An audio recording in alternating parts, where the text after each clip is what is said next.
et messieurs, bonsoir et bienvenue dans le 20h de la GTV. Tout de suite, c'est les titres.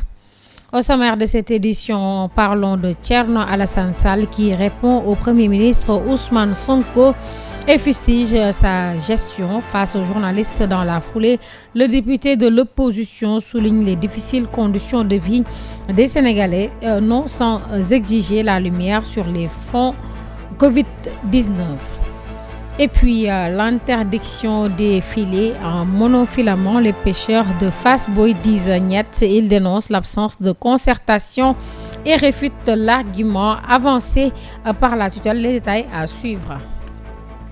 Et puis lancement de la plateforme AMI FPT, une application pour souffler l'air de la modernisation sur la gestion et le suivi des établissements de formation professionnelle en s'appuyant sur les opportunités du numérique. Le ministre a procédé au lancement ce lundi, à suivre dans cette édition. Mesdames et messieurs, c'était les titres. Dans un instant de développement.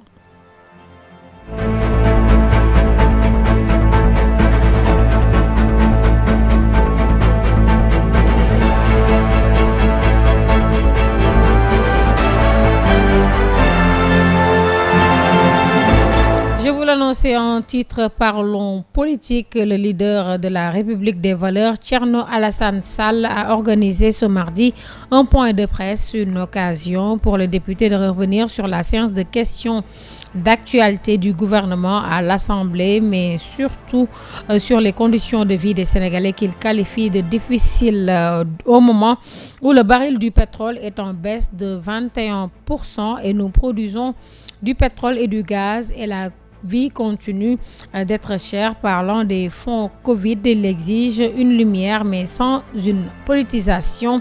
Et au micro de Mansour Diassé, Boubacar Diagne.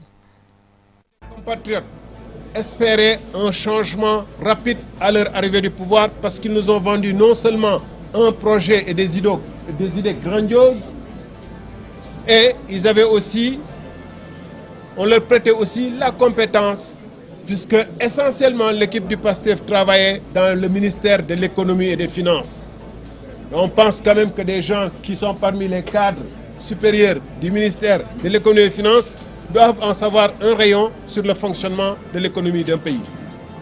Or, et c'est là le paradoxe le plus lamentable, c'est que toutes les mesures qu'ils ont prises ou les comportements qu'ils ont eus d'emblée ont eu des impacts directs mais négativement sur les finances du pays et sur l'économie du pays. Le gouvernement, le Premier ministre, le Président de la République ont contribué à cette situation désastreuse pour l'économie du Sénégal. Et l'économie, ce n'est pas un micro, ce n'est pas un portable qu'on éteint, qu'on redémarre. Ce n'est pas un bouton qu'on appuie, ça redémarre. Quand ça s'arrête, c'est difficile de redémarrer. Les fonds Covid, à l'époque, je fais partie de ceux qui avaient alerté. La République des valeurs fait partie de ceux qui avaient alerté en disant que l'urgence n'explique pas la dérogation des règles de gestion des finances publiques. D'après le rapport de la Cour des comptes, il y a eu des abus. C'est tout ce que je peux dire. Que la justice le fasse, traite les dossiers dans les conditions conformes au droit et à la loi. C'était Thierno Alassane Sall. À présent, parlons pêche. Après Guet Ndar, les pêcheurs de Fass Boye sont remontés ce lundi au créneau pour s'insurger contre l'annonce relative au programme de remplacement, autant pour moi, des filets monofilaments en filament.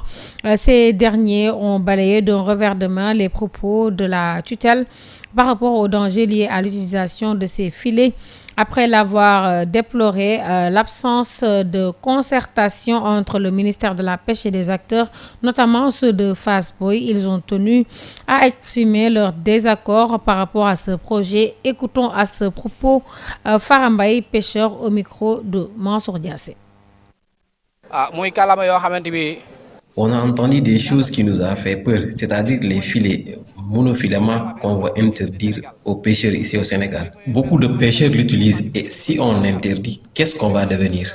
Nous sommes très inquiets puisque nous n'avons pas de solution. Nous lançons un appel au président de la République et aux Premier ministre Ousmane Sonko de laisser les filets monofilaments. Contrairement à ce qu'ils disent, les filets monofilaments ne sont pas mauvais.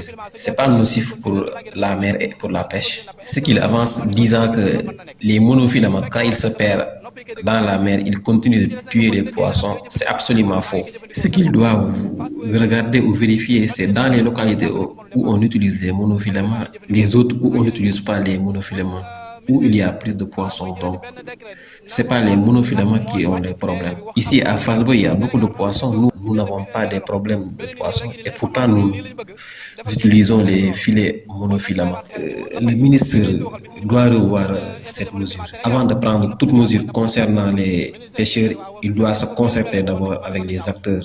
C'est mieux de s'enfermer dans son bureau et de prendre des mesures qui ne sont pas bonnes et qui sont impactantes pour les pêcheurs. Au préalable, il devrait se concerter avec, puisque cette mesure-là est très très mauvaise pour les pêcheurs et ça a des conséquences très néfastes pour la pêche et les pêcheurs.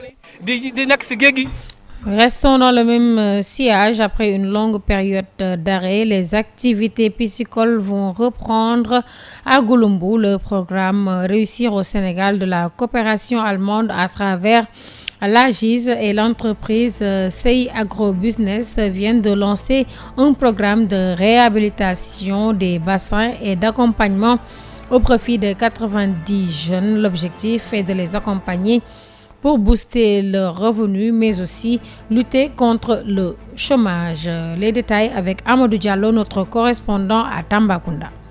Le projet vient relancer un secteur de la pisciculture qui était complètement à l'arrêt dans la zone de Gouloumbou, grâce ainsi à la GIZ et CEI Agrobusiness. Comme vous avez pu le constater, il s'agit là d'un site piscicole qui a été installé il y a un peu longtemps, mais qui n'est plus fonctionnel.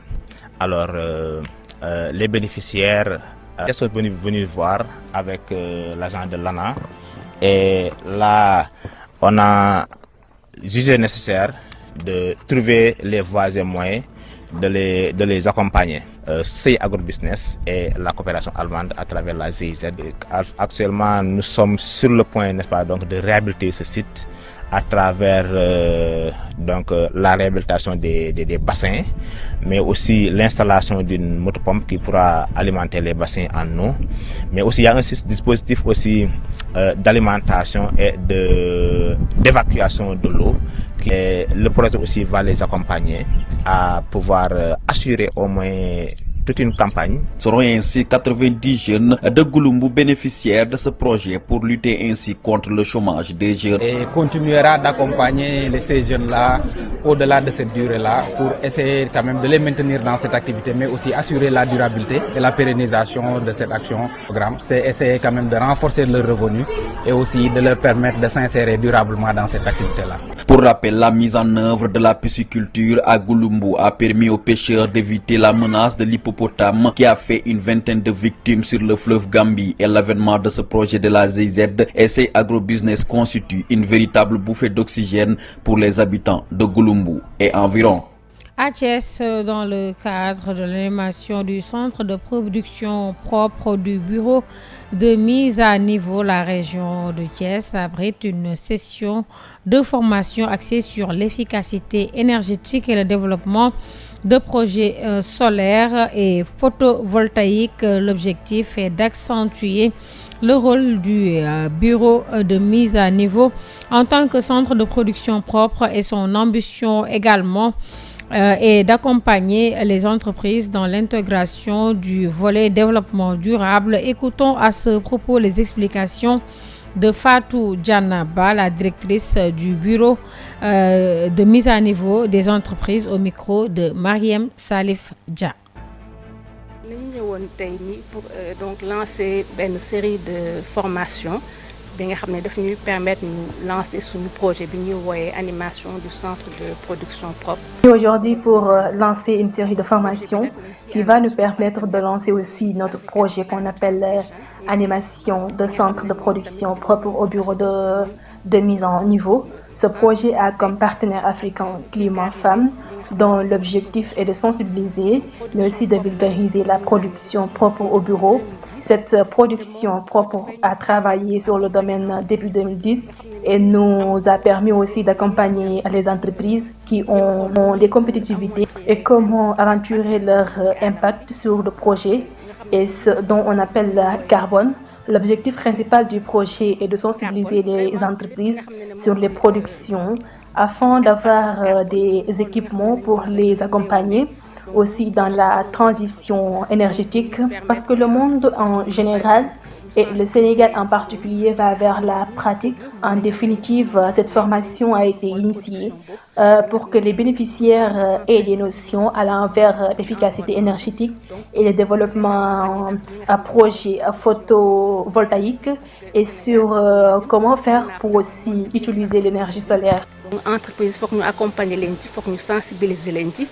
Nous gën leen xamal notion yooyu donc loolu moo waral formation yooyu donc formation bi tey bi nga xam ne moom la ñuy tàmbali tey. Et puis lors d'un atelier le 21 avril, le ministère de la formation professionnelle a également procédé au lancement de l'application de management intégré des établissements de formation professionnelle et technique. Elle vise à moderniser la gestion et le suivi en s'appuyant sur des opportunités du numérique, d'après Cheikh Fatma Diop, directeur de cabinet du ministère. Avec cette application, ils passeront de l'intention, autant pour moi, à l'action, de la vision à la concrétisation. Il est au micro d'Amsatou Gano. C'est un honneur que je prends la parole aujourd'hui au nom de M. Amadou Moustapha Ndiaye Sarré, ministre de la Formation professionnelle et technique, pour présider cet atelier de lancement de la plateforme AMI FPT, application de management intégré des établissements de formation professionnelle et technique, conçue dans le cadre de l'initiative FIT Sénégal, avec l'appui technique et stratégique de l'Action REFOP. Avec la plateforme AMI FPT, nous pensons de l'intention à l'action et de la vision à la concrétisation. 8 établissements pilotes expérimenteront cet outil innovant qui poursuit 4 objectifs majeurs.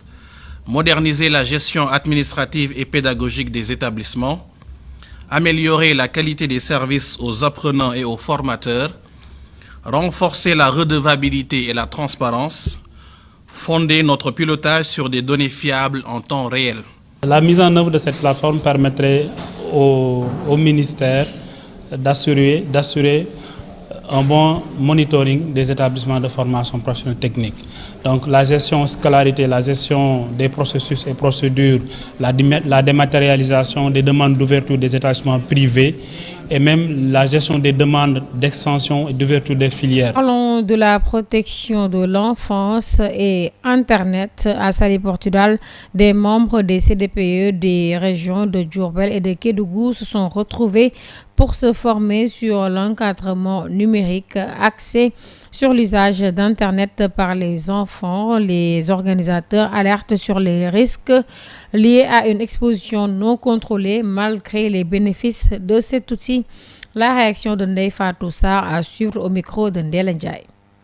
12 régions et aujourd'hui nous sommes en train de boucler pour les 14 régions du Sénégal et c'est la raison pour laquelle aujourd'hui nous avons invité la région de Kédougou et celle de Diourbel pour cet atelier de renforcement de capacité des acteurs des CDP, mais également des pères éducateurs qui sont aussi des acteurs non négligeables dans le cadre de la sensibilisation.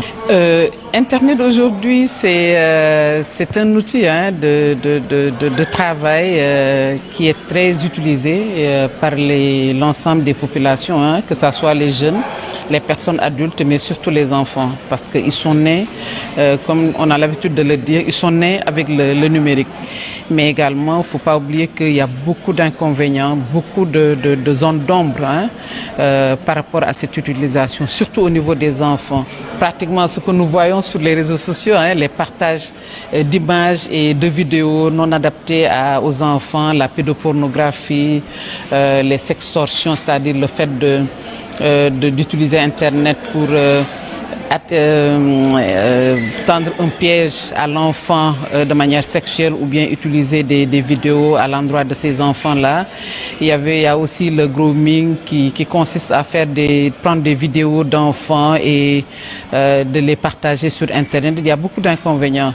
Donc c'est à ce titre que nous voulons outiller vraiment ces acteurs pour une vaste sensibilisation au niveau de ces deux régions et voir comment encadrer cette utilisation. Et puis, amphi de rentrée 2025, lors de l'amphi de rentrée de la nouvelle promotion de l'université Cheikh Ahmadoul Khadim de Touba Mbacké, placée sous le thème Université Cheikh Ahmadoul Khadim, le savoir utile au service de la communauté, le recteur, le professeur Lamine Gueye, a réaffirmé que l'UCAC vise à atteindre un bon taux élevé de réussite dans toutes les unités de formation, mais aussi de recherche conformément aux orientations du Khalife général des Mourides, Cheikh Mountakha Bachirou. Il est au micro de Mansour Diassé. Information aux étudiants concernant l'université Cheikh Ahmadoul Khadim, concernant les UFR et instituts au niveau desquels ils sont orientés. Pour 2 UFR, nous en sommes à la 3e promotion. Pour les 2 autres UFR, les bacheliers entrants de cette année constituent la 2e promotion. Ce qui nous donne un effectif qui avoisine 1100 étudiants, l'ensemble de l'université pris en charge. Le défi, vous savez que notre démarche est guidée par ce que Serigne Mountakha Mbacké, le khalife général, a instruit de faire aux responsables du complexe, mais aussi aux responsables des UFR et du rectorat. C'est d'être extrêmement ambitieux sur la qualité de la formation, sur la qualité de la recherche, sur la qualité aussi du service à la communauté. Il résume cela en disant na jaar yoon te université bi aussi na bokk ci gën. C'est ça notre fil conducteur. Donc nous voulons un taux de réussite qui est très bon. Heureusement, actuellement, les moyennes pour les étudiants qui ont déjà subi des examens nous permettent de rester optimistes. C'est autour de 75-80%. Et donc notre défi, c'est un taux de réussite. Mais aussi, en plus du taux de réussite, c'est de préparer les étudiants à l'insertion. Ça, c'est majeur. Parlons de l'actualité hors de nos frontières. Ghana, la CEDEAO célèbre ses 50 ans. L'organisation à la croisée des chemins. Et puis aux États-Unis, Google de nouveau devant la justice après sa condamnation pour pratiques anticoncurrentielles. Suivons l'essentiel de l'actualité internationale avec Aïssa Touba. Et pour l'actualité hors de nos frontières, la CEDEAO fête cette année son 50e anniversaire. Les festivités débutent mardi 22 avril à Accra. L'organisation régionale a vu le jour le 28 mars 1975 à Lagos. L'objectif de départ était de favoriser la coopération et l'intégration économique des États ouest-africains. Si 15 États en font partie aujourd'hui, 3 d'entre eux, le Mali, le Burkina Faso et le Niger, ont annoncé le retrait de l'organisation. Une volonté de médiation s'est manifestée, mais l'Alliance des États du Sahel reste ferme sur sa décision. Toujours en Afrique, le ministre burkinabé de la Sécurité a annoncé qu'une tentative de déstabilisation vient d'être déjouée par les services de sécurité. Ouagadougou affirme que des comploteurs avaient prévu un assaut sur le palais présidentiel le 16 avril 2025 avec des responsables religieux et coutumiers qui aurait été afin de convaincre certains officiers